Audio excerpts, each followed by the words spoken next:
दोस्तों नमस्कार। स्वागत है आपका हमारे इस यूट्यूब मंच पर।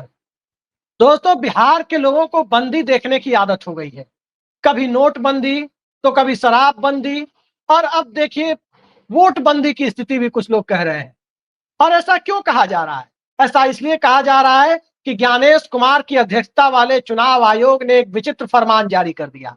24 जून को यह फरमान जारी कर दिया गया और आज 9 दिन बीत गए हैं।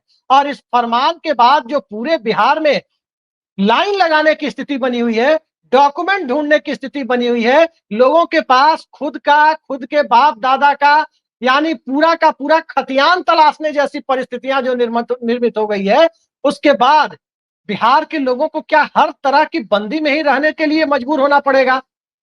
शराबबंदी के बाद तो सब सब देख रहे हैं कि शराबबंदी सफल नहीं हुई। नोटबंदी हुई तब पूरे देश ने देखा कि नोटबंदी सफल नहीं हुई। और अब जब वोटबंदी जैसे हालात दिख रहे हैं, वोटर्स के सामने अपने वोटिंग राइट्स के समर्थन में डॉक्यूमेंट देने के लिए कहा जा रहा है, तो पहला सवाल तो ये उठता है कि इसी वोटर लिस्ट के आधार पर जो पिछला लोकसभा चुनाव हुआ, क्या वो अवैध लोकसभा चुनाव था? और यदि वो अवैध लोकसभा चुनाव था, तो उस लोकसभा चुनाव को तो सुप्रीम कोर्ट को रद्द कर देना चाहिए और नए सिरे से लोकसभा चुनाव कराने का आदेश देना चाहिए। खैर, सुप्रीम कोर्ट क्या करेगा, नहीं करेगा, ये सभी जानते हैं। और सबको पता है कि सुप्रीम कोर्ट उचित समय पर फैसला लेता है या नहीं लेता है। व्यक्तिगत तौर पर मैं मानता हूं कि सुप्रीम कोर्ट ज्यादातर मामलों में उचित समय पर फैसला लेता है। लेकिन आज बात हम सुप्रीम कोर्ट की नहीं कर रहे हैं। आज बात हम ज्ञानेश कुमार की कर रहे हैं। ज्ञानेश कुमार टीएन शेषन की कुर्सी पर बैठे हुए हैं। ज्ञानेश कुमार जेम लिंगदो की कुर्सी पर बैठे हुए हैं। ज्ञानेश कुमार बीबी टंडन की कुर्सी पर बैठे हुए हैं। लेकिन ज्ञानेश कुमार की हरकतों को देख करके मुझे ऑस्ट्रेलिया के अंपायर हुआ करते थे, वर्ल्ड क्रिकेट में बड़ा नाम था, विख्यात या कुख्यात जो भी कहें, डेरेल हेयर, कभी मुरलीधरन की बॉल को नो बॉल दे दिया करते थे, तो कभी पाकिस्तान पर पेनाल्टी रन लगा दिया करते थे, और कभी किसी को एलबीडब्ल्यू कहीं भी पैड पर लगे ना लगे एलबीडब्ल्यू दे दिया करते थे। तो डेरेल हेयर का नाम मेरे दिमाग में ज्ञानेश कुमार को देखते हुए क्यों आया, और क्या वाकई ज्ञानेश कुमार की हरकतें पक्षपातपूर्ण होती जा रही है? मैं नहीं कह रहा कि पक्षपातपूर्ण है या नहीं है, लेकिन कई सारे सवाल हैं। जो लोकतंत्र की खूबसूरती है, सवालों को खड़ा करना। लोकतंत्र सवालों से चलता है, तो आज उन सवालों को लेकर हम आपके बीच आए हैं। बिहार में लोकतंत्र का महापर्व शुरू होने में बमुश्किल 2 ढाई महीने बचे हुए हैं। सितंबर महीने में आचार संहिता लग जाएगी, ये करीब करीब तय है। लेकिन उसके पहले अब वोटर लिस्ट को दुरुस्त करने के लिए स्पेशल इंटेंसिव रिवीजन के नाम से वोटर लिस्ट का रिव्यू शुरू कर दिया गया है। और इस रिव्यू के लिए जो अलग अलग समय पर अलग अलग कारण बताए जा रहे हैं, वोटर को के लिए 2003 की वोटर लिस्ट पब्लिश की जा चुकी है। तो 2003 की वोटर लिस्ट में जिनके नाम है, ऐसा नहीं है कि वो 4 करोड़ 96 लाख लोगों को ये कहा गया है कि आपको डॉक्यूमेंट नहीं देने होंगे, उनको भी अपने डॉक्यूमेंट देने हैं। और जो 2003 की वोटर लिस्ट के बाद वोटर बने हैं, उनको भी डॉक्यूमेंट देने हैं। लिहाजा इससे बड़ा झूठ कुछ नहीं हो सकता कि जो 4 करोड़ 96 लाख वोटर 2003 की वोटर लिस्ट में थे, उन्हें डॉक्यूमेंट नहीं देने होंगे। मैंने कई बीएलओ से बात की, पूरी प्रक्रिया को देखा और समझा, तो साफ लगा कि उन्हें भी अपने लिए डॉक्यूमेंट देना है। तो कहीं ये एनआरसी यानी नेशनल रजिस्टर फॉर सिटीजनशिप को पर्दे के पीछे से तो नहीं लाया जा रहा? स्वाभाविक है कि एनआरसी की प्रक्रिया को पर्दे के पीछे से लाने की कवायद प्रतीत होती है, लेकिन जो चीज उससे भी पहले प्रतीत होती है, जरा उसको देखते हैं। हमारी स्क्रीन पर आप 2 अलग-अलग चिट्ठियां देख सकते हैं। एक चिट्ठी 28 जून की है और एक चिट्ठी 3 जुलाई की है। और इन दोनों चिट्ठियों को देखने के बाद क्या प्रतीत होता है? 28 जुलाई की चिट्ठी में कहा गया है, निर्वाचन आयोग की चिट्ठी में, ज्ञानेश कुमार के आयोग की चिट्ठी में यह कहा गया कि 1 लाख वॉलंटियर्स जिसमें बीएलओ वगैरह है, वो इस काम में लगेंगे, वोटर लिस्ट के रिव्यू में। और 25 जुलाई या जुलाई में जो भी तारीख निर्गत है, उस तारीख तक लोगों को अपने डॉक्यूमेंट जमा कराने हैं। 1 लाख लोग लगेंगे। 5 दिन के बाद जो चिट्ठी आ रही है, वो भी हमारी स्क्रीन पर आप देख रहे हैं, और उस चिट्ठी में कहा जा रहा है कि नहीं, 4 लाख लोग लगेंगे। अब सवाल ये उठता है, मेरी समझ में भी नहीं आ रहा, मेरे भेजे में भी ये नहीं घुस रहा कि 5 दिन के अंदर 28 जून से 3 जुलाई के बीच में ज्ञानेश कुमार के आयोग ने 1 लाख की जगह 4 लाख लोगों का इंतजाम कहां से कर लिया? ये 3 लाख लोग जो बढ़े हैं, ये 3 लाख कौन लोग हैं? ये 3 लाख कहां से आए हुए लोग हैं? क्या ये बिहार सरकार के कर्मचारी हैं? क्या ये किसी राजनीतिक दल या विचारधारा में निष्ठा रखने वाले लोग हैं? क्या इन्हें किसी दूसरे राज्यों से स्पेशल डिप्यूट करके भेजा गया है? या फिर कहीं से जो ये वॉलंटियर लाए गए हैं, ये सीधे सीधे हर गांव से पिक एंड चूज किए गए हैं? किस आधार पर इन 3 लाख वॉलंटियर्स का सिलेक्शन हुआ है? महज 4-5 दिन में ये कहां से मिल गए चुनाव आयोग को? कहां से ज्ञानेश कुमार ने इन 3 लाख लोगों को ढूंढ लिया? एक्स्ट्रा 3 लाख लोगों को, पहले 1 लाख और फिर 4 लाख। तो ये 3 लाख लोगों को देख करके मुझे लगता है कि एक राजनीतिक दल को भी जो बिहार में रैलियां आयोजित करवाता है, उसे यदि 3 लाख लोगों की भीड़ जुटानी है, तो 3 लाख लोगों की भीड़ जुटाने के लिए हफ्तों तैयारी करनी पड़ती है। कितना मुर्गा भात और मटन भात का न्योता देना पड़ता है, तब जाकर के लोग मुर्दाबाद का नारा लगाने के लिए तैयार होते हैं। आगे आगे नेता नारा लगाता है मुर्दाबाद, पीछे पीछे जो लोग रैलियों में जो 2-3 लाख जुटाए जाते हैं, वो नारा लगाते हैं मुर्गा भात। तो यहां तो ज्ञानेश कुमार ने किसी के लिए मुर्गा भात का इंतजाम भी नहीं किया, फिर भी 4 दिन के अंदर 3 लाख लोग मिल गए। ये जवाब सबसे पहले आयोग को देना होगा कि ये कौन लोग हैं। मैंने कई बीएलओ से बात की और बीएलओ से बात करने के बाद मुझे ये पता चला कि आंगनबाड़ी और जीविका टाइप बिहार सरकार के लोगों को इसमें लगाया गया है। आप बिहार में किसी से पूछ सकते हैं कि आंगनबाड़ी और जीविका, ये बिहार के सत्ताधारी दल और बहुत खुलकर कहें तो नीतीश कुमार के प्रति इस कदर सहानुभूति रखने वाली जमात है, जो जनता दल यूनाइटेड के कार्यकर्ताओं से भी ज्यादा, मुझे नहीं पता लेकिन लोग बताते हैं कि जेडीयू के कार्यकर्ताओं से भी ज्यादा डिवोटेड तरीके से जेडीयू के का चुनाव प्रचार के लिए काम आती है, उनकी स्कीम्स को जमीन पर बताने में काम आती है। अब सवाल ये उठता है कि जो जीविका है या जो आंगनबाड़ी से जुड़े हुए लोग हैं, यदि उनको लगाया गया है और यदि उनसे ही ये 3 लाख की संख्या पूरी की गई है, तो उनके पास तो एक एक घर का हिसाब किताब है कि किस घर का वोट किस राजनीतिक दल के पक्ष में जाता है। तो किसका नाम डॉक्यूमेंट का अभाव बताकर काट दिया जाएगा और किसका नाम उस लिस्ट में बना रहेगा, इसको लेकर तो सवाल है ही। और कई सारे सवाल इसके साथ एक साथ नत्थी हो जाते हैं। चुनाव आयोग जो कह रहा था कि 11 तरह के डॉक्यूमेंट की जरूरत पड़ेगी और 11 डॉक्यूमेंट कौन कौन से होंगे, मैं आपको यह बता देता हूं कि ये 11 कौन कौन से डॉक्यूमेंट्स हैं। इन 11 डॉक्यूमेंट्स की लिस्ट में आपके सामने पढ़ूं तो इसमें एक है भारत सरकार या पब्लिक सेक्टर के द्वारा जारी किया गया आई कार्ड। उसके बाद है कि किसी को पेंशन वगैरह मिलता है तो पेंशन पीपीओ बुक जो होता है, पेंशन पेमेंट ऑर्डर बुक, उसमें जन्म तिथि होती है तो वो भी, उससे भी काम चल जाएगा। अब जो सरकारी नौकरी में रहे होंगे या उनके परिवार जिनको फैमिली पेंशन मिलती होगी, अब वो लोग के पास तो वो डॉक्यूमेंट होगा। लेकिन सवाल यह है कि जहां 8 करोड़ से ज्यादा वोटर हैं, वहां कितने लोग सरकारी नौकरी वाले हैं, ये भी तो सवाल है। अब उसके आगे पासपोर्ट, पासपोर्ट को मान्यता दे दी गई है, लेकिन इस देश के बच्चे बच्चे को पता है कि पासपोर्ट बनवाने के लिए आप अप्लाई करते हैं तो सबसे पहले आधार कार्ड की जरूरत होती है। आधार कार्ड में जो जन्म तिथि होती है, पासपोर्ट उसको मान्यता देता है। तो जिस पासपोर्ट को एक डॉक्यूमेंट के तौर पर माना जा रहा है, उस पासपोर्ट को बनाने के लिए जो डॉक्यूमेंट जरूरी है, उस आधार कार्ड की मान्यता क्यों नहीं दी गई है? हमारी स्क्रीन पर आप आज की इंडियन एक्सप्रेस अखबार की हेडलाइन देख सकते हैं, पहले पन्ने की हेडलाइन।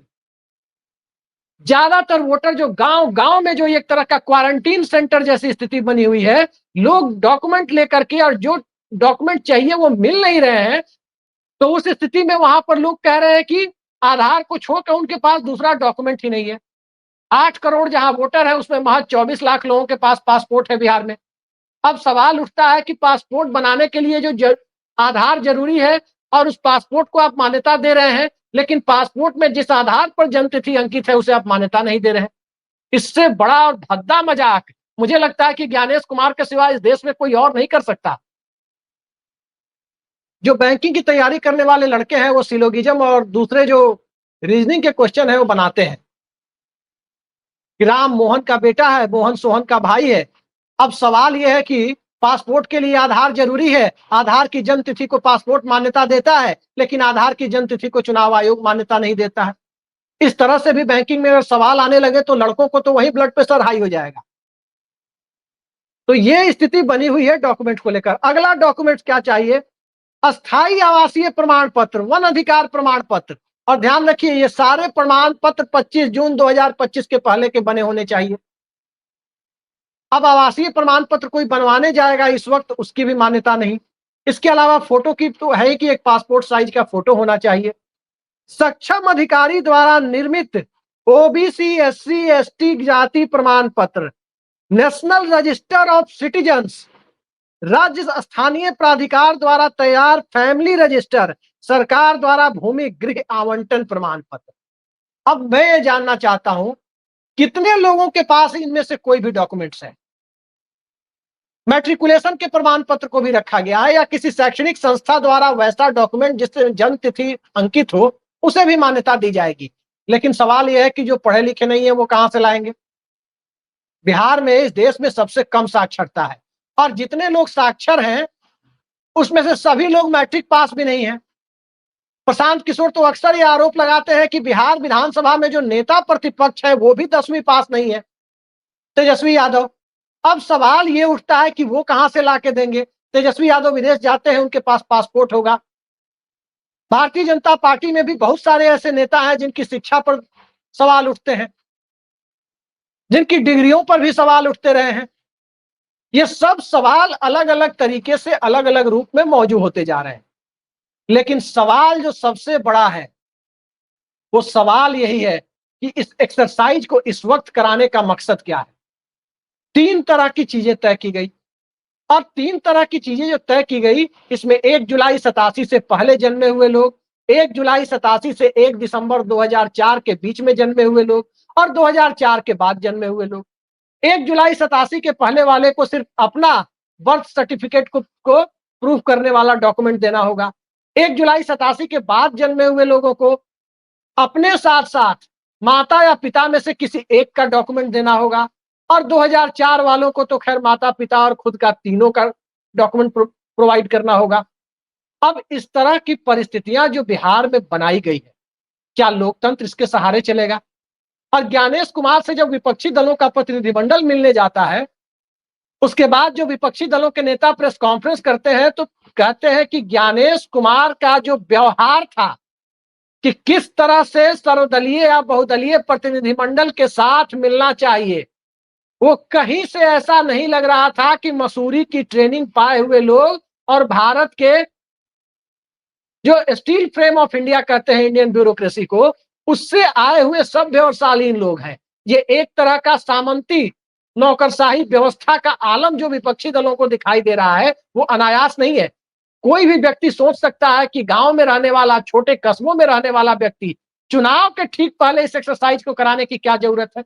अगर यही एक्सरसाइज करानी थी तो लोकसभा चुनाव के 1 साल पहले 2022 या 23 में क्यों नहीं कराई गई? या फिर लोकसभा चुनाव के तत्काल बाद से बिहार विधानसभा चुनाव के ठीक पहले यानी मई जून 2025 तक इसे खत्म क्यों नहीं किया गया? अब इसको 24 जून के बाद यानी मोटे तौर पर कहें तो 1 साल के 2025 के सेकंड हाफ में जिसमें चुनाव होना है उसमें एक्सरसाइज की जा रही है। तो 2-3 बातें सबके मन में शंका उठना स्वाभाविक है। पहला, क्या वोटर्स के नाम वोटर लिस्ट से काटने का कुचक्र रचा जा रहा है? दूसरा, कि बिहार में या पूरे देश में वोटिंग राइट्स जो लोकतंत्र के महापर्व की खूबसूरती को और उसकी लेजिटिमेसी को सुनिश्चित करने का काम करता है, उस वोटिंग राइट्स को लेकर सवालिया निशान क्यों उठाए जा रहे हैं? बड़ा आश्चर्य हुआ, मैंने देखा कि 2003 की वोटर लिस्ट अपलोड की गई है और जिनके पास 2003 की वोटर लिस्ट अपलोड की गई है, जिनके उसमें नाम है, उसके बाद भी कई तरह की परिस्थितियां हैं। और जो परिस्थितियां हैं उन परिस्थितियों को मैं एक उदाहरण के साथ आपके सामने रखता हूं। मान लीजिए किसी का जन्म हुआ है उत्तर प्रदेश के बनारस में और उस महिला की या उस व्यक्ति की शादी हुई है बिहार में, बिहार के किसी इलाके में, मान लीजिए कि छपरा में शादी हुई है। बनारस में जन्म हुआ है, बनारस की फैमिली है, उस लड़की की शादी छपरा में हुई है। उस लड़की की शादी छपरा में हुई है और वो 10वीं पास नहीं है। उसके पास बर्थ को प्रूव करने के लिए अपने डेट ऑफ बर्थ के समर्थन में सिर्फ और सिर्फ आधार कार्ड है। अब सवाल ये उठता है कि वो अपना डॉक्यूमेंट और अपना बर्थ सर्टिफिकेट कहां से ला करके प्रोड्यूस करेगी? कैसे वो बीएलओ को ये बताएगी वो महिला कि उसका जन्म अमुक तारीख को हुआ है? क्या वो डॉक्यूमेंट बनवाने के लिए बनारस जाएगी? और यदि वो बनारस जाएगी तो 25 जून के बाद का डॉक्यूमेंट भी आप मान्यता नहीं देंगे उसको। कुल मिलाकर इस एक्सरसाइज को देखने के बाद यही लगता है कि किसी न किसी खास मकसद से ये कवायद की जा रही है। मकसद सिर्फ और सिर्फ यही है कि गरीब लोगों को, कम पढ़े लिखे लोगों को, अशिक्षित लोगों को, निरक्षर लोगों को और बेबस और लाचार लोगों को किसी तरह से वोटिंग राइट से वंचित करने का कोई बहाना ढूंढा जाए। दावे भले ही जो किए जाएं, जिस तरह की बातें कही जाए, लेकिन इस दुनिया में कोई भी व्यक्ति सोचने के लिए और खासकर भारत में कोई भी व्यक्ति ये सोचने के लिए बाध्य हो सकता है कि आधार कार्ड से वोटर आईडी को लिंक किया गया, आधार कार्ड के आधार पर पासपोर्ट बनता है, आधार कार्ड की जरूरत रेलवे उसे मान्यता देता है उसके टिकट के तौर पर। जब टिकट कोई व्यक्ति कटाता है और सीनियर सिटीजन का बेनिफिट, वो आजकल बंद हो गया है, लेकिन जब वो सीनियर सिटीजन का बेनिफिट लेता था, टिकट में कंसेशन लेता था कोई व्यक्ति, तो रेलवे आधार में उपलब्ध जन्म तिथि को उस कंसेशन के लिए मान्यता देता था। सरकारी योजनाओं में आधार को मान्यता दी जाती है। जमीन की रजिस्ट्री में आधार को करीब करीब अनिवार्य किया जा चुका है। खाता खोलने के लिए आधार को करीब करीब जरूरी बताया जा चुका है। तो हर जगह आधार की जरूरत है, लेकिन ज्ञानेश कुमार के आयोग को आधार से कोई मतलब नहीं है। और जब ज्ञानेश कुमार को के आयोग को आधार से मतलब नहीं है, उस आधार कार्ड से मतलब नहीं है, उस आधार नंबर से मतलब नहीं है, उस आधार में जो बायोमेट्रिक डेटा है उससे मतलब नहीं है, तो सीधा सवाल उठता है, फिर भारत का आयकर विभाग आखिर क्यों आधार को पैन कार्ड से लिंक करवाता है? क्यों वोटर आईडी से लिंक करवाया? क्या यह सिर्फ तमाशा बनाया गया और इस देश के नागरिकों को एक बार फिर से तमाशा बनाया जा रहा है? इन सब का जवाब ज्ञानेश कुमार को बिहार के वोटर के सामने देना होगा, क्योंकि तो याद रखिए, ये वही बिहार है जहां महात्मा गांधी के सत्याग्रह की पहली प्रयोग स्थली के तौर पर चंपारण से अहिंसा और सत्याग्रह के सहारे ब्रिटिश हुकूमत को हिलाने की पूरी प्रक्रिया की शुरुआत की गई। ये वही बिहार है जहां जेपी आंदोलन के जरिए इंदिरा गांधी की बेहद ताकतवर सत्ता को हिला दिया गया। ये वही बिहार है जहां पटना के हड़ताली चौक पर खड़े होकर विश्वनाथ प्रताप सिंह ने बोफोर्स के आंदोलन को पूरे देश में गरमाने का काम किया। और ये वही बिहार है जिस बिहार के पटना में गांधी मैदान के अंदर नरेंद्र मोदी की 2013 की रैली में जब ब्लास्ट हो रहे थे, उस ब्लास्ट के बीच जनता इस देश में परिवर्तन की बुनियाद रखते हुए दिखाई दे रही थी। और ये वही बिहार है जहां एक दौर में बेलछी पहुंचकर इंदिरा गांधी ने जनमत के बदले हुए मिजाज को एक बार फिर अपने पक्ष में करने के लिए एक बेहद ताकतवर अभियान की, एक मौन क्रांति की शुरुआत कर दी थी। तो ज्ञानेश कुमार का आयोग यदि खुद को बहुत शक्तिशाली समझ रहा है या किसी के पिट्ठू बनकर काम कर रहा है, तो ये सवालों के घेरे में संविधान के अंदर संवैधानिक संस्थाओं की शुचिता को खड़ा करता है। आखिर देश का वोटर होने के लिए क्या चाहिए? अनुच्छेद 326 क्या कहता है? वोटर होने के लिए इस देश का नागरिक होना अनिवार्य है, 18 साल से ऊपर होना अनिवार्य है, और वोटर होने के लिए किसी न्यायालय के द्वारा या किसी सक्षम प्राधिकार के द्वारा वोटिंग राइट से जिसे वंचित ना किया गया हो, कोई न्यायिक आदेश नहीं आया हो वोटिंग राइट से वंचित करने का, वो चीज नहीं होनी चाहिए। बाकी वो व्यक्ति वोटर बनने के लिए एलिजिबल है। और जब वो वोटर बनने के लिए एलिजिबल है, जब वोटर आईडी को आधार कार्ड से जोड़ दिया गया, उसके साथ तो ये बात भी क्लियर हो गई कि एक व्यक्ति दो जगह वोटर हो नहीं सकता, क्योंकि आधार नंबर तो एक ही है, यूनिक आइडेंटिटी है, यूनिक नंबर है, बायोमेट्रिक डेटा है, सब कुछ उस आधार में है। जब उससे वोटर आईडी को वोटर कार्ड को लिंक कर दिया गया, तो दो जगह वोटर आईडी में नाम होने की संभावना भी करीब करीब खत्म हो जाती है। तब सवाल यही उठता है कि आखिर ज्ञानेश कुमार ने जो ये फैसला लिया, क्या बिहार में किसी खास राजनीतिक दल को फायदा पहुंचाने के लिए लिया गया? क्या बिहार में किसी खास राजनीतिक गठबंधन को फायदा पहुंचाने के लिए लिया गया? इन सवालों को लेकर के पूरा बिहार जो अभी लाइन में लगा हुआ है, बीएलओ के दरवाजे से लेकर गांव गांव, कस्बे कस्बे तक जो लाइन लगी हुई है, वो लाइन में खड़ा हुआ बिहार नहीं, दरअसल लोकतंत्र की पूरी इमारत हिलने की स्थितियां पैदा हो रही है और उस इमारत को हिलाने का काम वही लोग कर रहे हैं जिसे लोकतंत्र की इमारत को, उसकी नींव को मजबूत बनाने की जिम्मेदारी जिसके ऊपर है। आगे आगे देखिए ज्ञानेश कुमार अब कौन सा फरमान लेकर आते हैं। 5 दिन के अंदर 3 लाख एक्स्ट्रा लोगों को तो वो लेकर आ गए, और 3 लाख एक्स्ट्रा लोगों को जो लेकर के आ गए उसके बारे में ये कभी नहीं बताया कि वो 3 लाख कौन से लोग हैं। सबसे पहला सवाल यही है और आखिरी सवाल भी यही है कि एक्सरसाइज कब बंद होगी, इसको स्टे कैंप लगाया जाएगा और ये 3 लाख लोग कौन लोग हैं, इनकी आइडेंटिटी को चुनाव आयोग अपनी वेबसाइट पर ज्ञानेश कुमार कम से कम आदेश दे कि 3 लाख नए लोग जो जोड़े गए हैं उनकी आइडेंटिटी को रिवील किया जाए कि वो कौन लोग हैं। अब देखते हैं गोपनीयता और पारदर्शिता के बीच में चुनाव आयोग अक्सर मौजूदा दौर में गोपनीयता का सहारा लेता हुआ जो दिखाई देता है और पारदर्शिता जो लोकतंत्र के लिए सबसे ज्यादा जरूरी तत्व है उससे किनारा करने की कोशिश करता है। अब आगे इस मुद्दे पर किस तरह से जनता को संतुष्ट करने का प्रयास करता है। फिलहाल इस एक्सरसाइज को रोक दिया जाना ही लोकतंत्र के हित में है और विपक्षी दलों को तो इस चुनाव में भाग ही नहीं लेना चाहिए। जो मैच पहले से फिक्स हो उसमें भाग लेने की क्या जरूरत है, क्योंकि सभी जानते हैं कि जिसके पास सरकार होती है, ब्यूरोक्रेसी उसकी होती है, नीतियां उसके समर्थन में बन रही है। संवैधानिक संस्थाएं ही निष्पक्षता को सुनिश्चित करती है। कौन सी संवैधानिक संस्थाएं? चुनाव आयोग, नियंत्रक महालेखा परीक्षक, सुप्रीम कोर्ट, ये सब संस्थाएं जो सरकार के अधीन नहीं बल्कि संविधान के अधीन स्वायत्त तरीके से काम करती हैं, जब वो भी उनमें से भी इक्का दुक्का संस्थाएं सरकार के अधीन होने का संकेत देने लगे तो फिर कहने के लिए कुछ बचता नहीं है, और जो बचता है वो लोकतंत्र की एक भयावह तस्वीर आपके सामने पेश करता है। देखते जाइए अमृतकाल में और कौन कौन सा अमृत पीने को मिलता है। आज के लिए इतना ही। नमस्कार।